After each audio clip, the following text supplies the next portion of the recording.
Let me ask you something. Has she ever said something that made you pause, but you couldn't quite explain why it bothered you? Maybe she laughed right after. Maybe she called you too sensitive.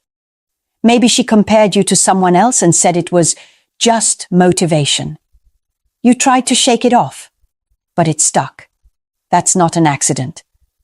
Women don't always withdraw love loudly. Sometimes they lower your status quietly. There are 5 specific things a woman can say that reveal she no longer sees you the same way.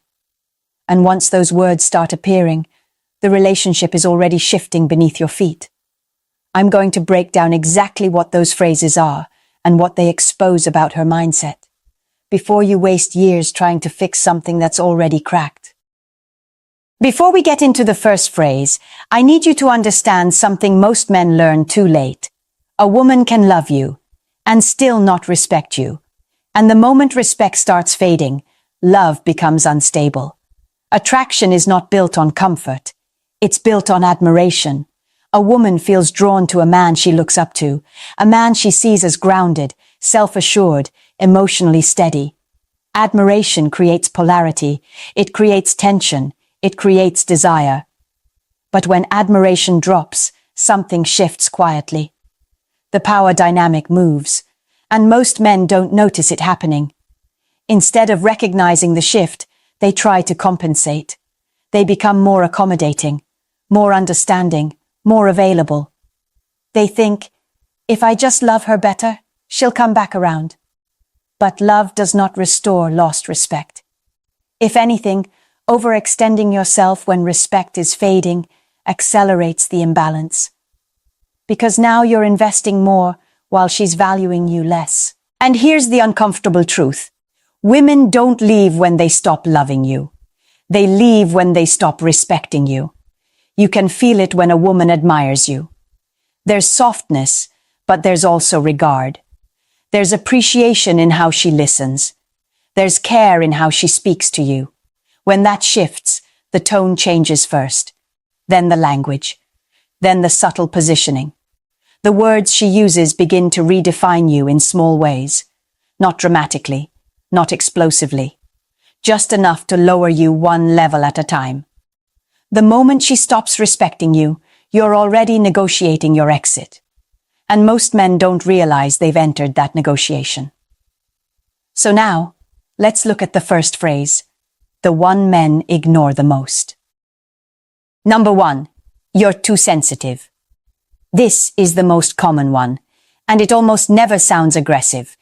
It usually comes with a light laugh, a smirk, a tone that makes it feel like you're overreacting to something small. But let me translate what's actually happening. When you calmly express that something bothered you, maybe she showed up 40 minutes late, maybe she made a joke at your expense in front of friends, and her response is, "Wow, you're too sensitive." She's not addressing the issue. She's reframing you as the issue. That's subtle gaslighting. It's a strategic shift. Instead of acknowledging her behavior, she shifts the spotlight onto your emotional response. Now you're defending your feelings instead of holding her accountable. And if you accept that frame, something dangerous begins. You start second-guessing your instincts. You think, maybe I am overreacting.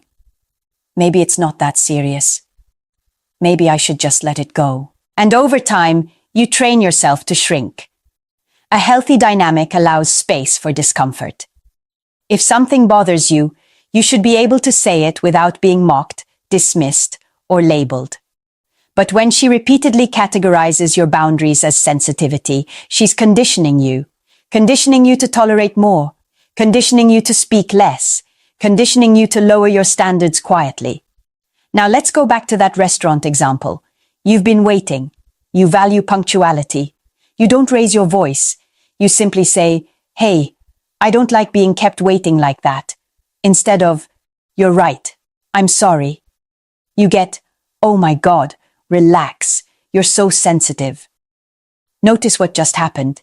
Your standard became weakness. Her disrespect became normal. That's a power reframe. And here's the long-term effect most men don't see coming. When you consistently apologize for having boundaries, she subconsciously stops seeing you as strong. Not because you expressed emotion, but because you withdrew it when challenged. Strength isn't the absence of feeling. It's the refusal to abandon your standards. The man who apologizes for having standards slowly loses both.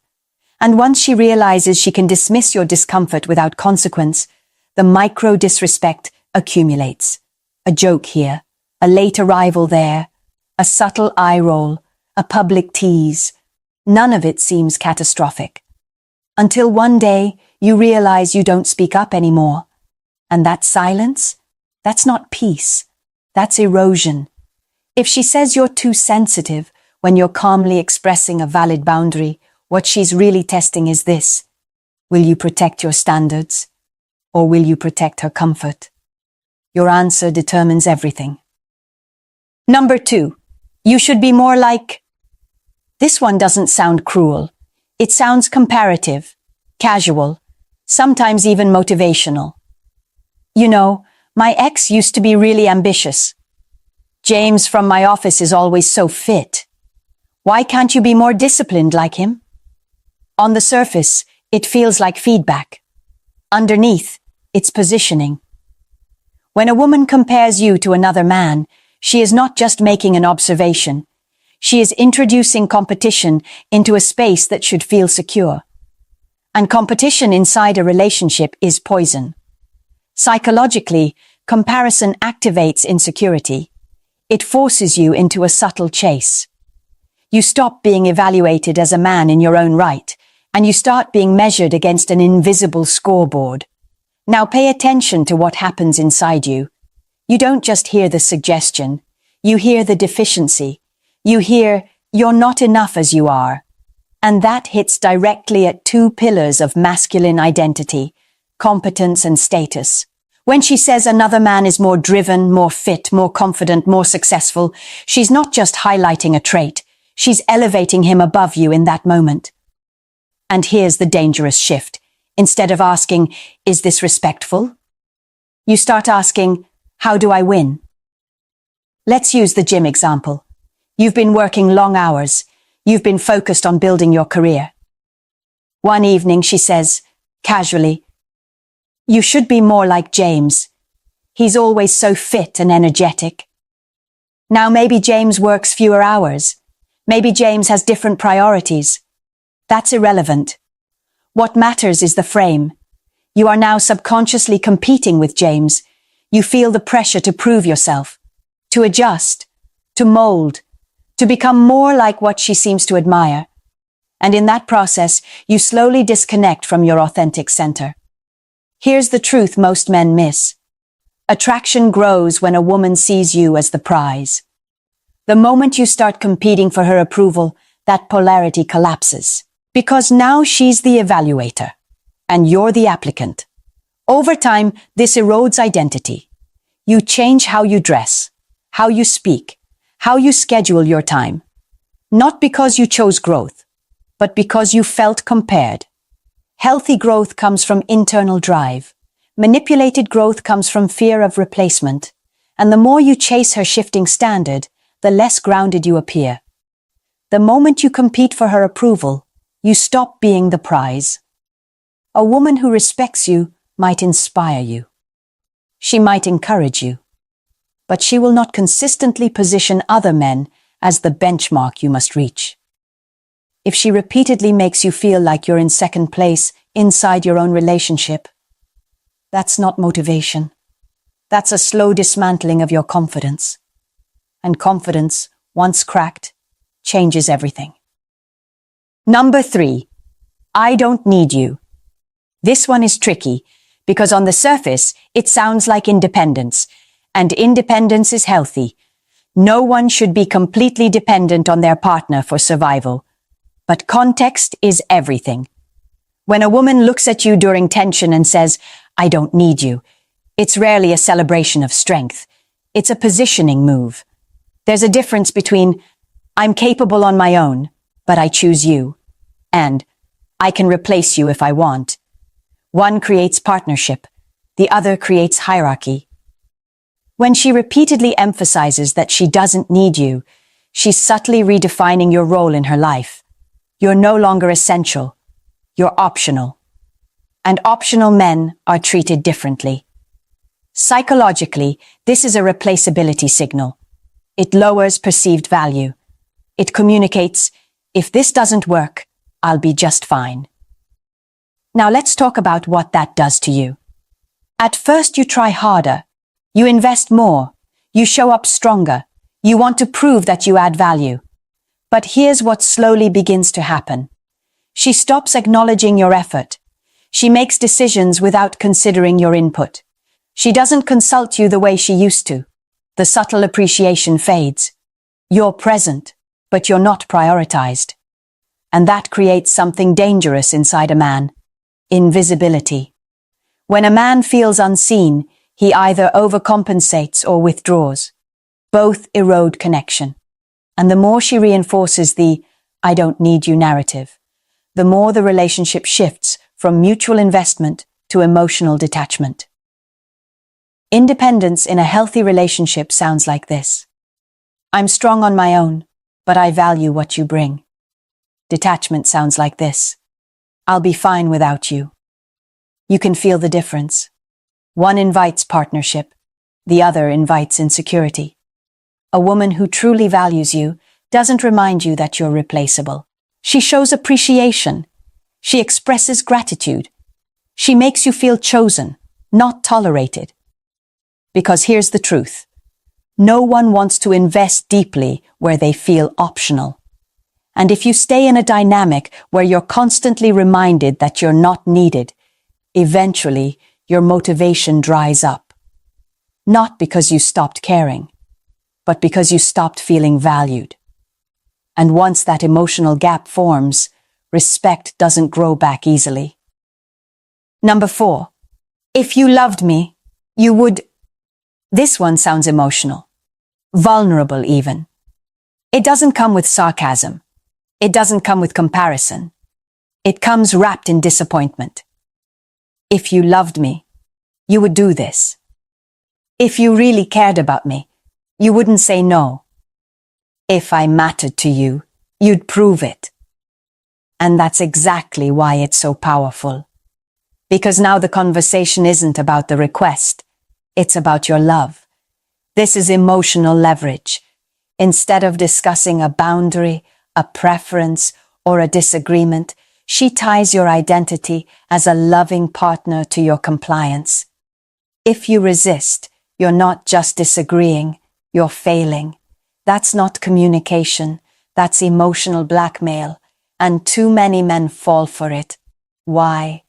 Because men with good hearts don't want to be seen as cold, or selfish, or uncaring. So when their love is questioned, they panic internally. They think, I don't want her to doubt how I feel. So they bend, they spend money they shouldn't. They cancel plans that matter to them. They compromise principles they once stood firm on. Not because they wanted to, but because they felt cornered. Now here's where the pattern becomes dangerous. The first time you give in, it feels like sacrifice. The second time, it feels like pressure. The third time, it becomes expectation. You've unintentionally trained her that questioning your love is the fastest way to override your boundaries.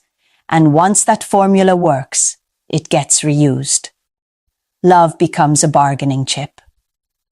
Let's say she wants access to your phone, or she doesn't want you going out with certain friends, or she expects you to finance something you're uncomfortable with. Instead of discussing it maturely, she says, if you loved me, you would. Now you're no longer evaluating the request logically. You're defending your loyalty. And that shifts the power dynamic instantly. Healthy love invites choice. Manipulation demands proof. Love never demands proof through self-betrayal. If you have to abandon your values to demonstrate affection, that's not romance. That's control dressed up as intimacy. And here's the hard truth. The more you comply under emotional pressure, the less she respects your spine. Because deep down, respect grows when boundaries are honored, not when they're erased. So when you hear this phrase, pause. Ask yourself one question. Is she expressing a need, or is she testing how far she can push? Your answer will reveal the direction this relationship is headed. Number 5. You're lucky to have me. This one is subtle. It's often said playfully, with a smile, maybe even followed by a laugh. You're lucky to have me. You better not mess this up. Do you know how many guys would want me? It sounds like teasing, but it's positioning. When a woman repeatedly frames herself as the prize and you as the fortunate recipient, she's establishing hierarchy, not partnership. And hierarchy inside intimacy changes everything. At first you brush it off. You might even agree. You think it's confidence. But confidence doesn't need reminders. When someone truly values you, they don't constantly emphasize how replaceable you are or how desirable they are to others.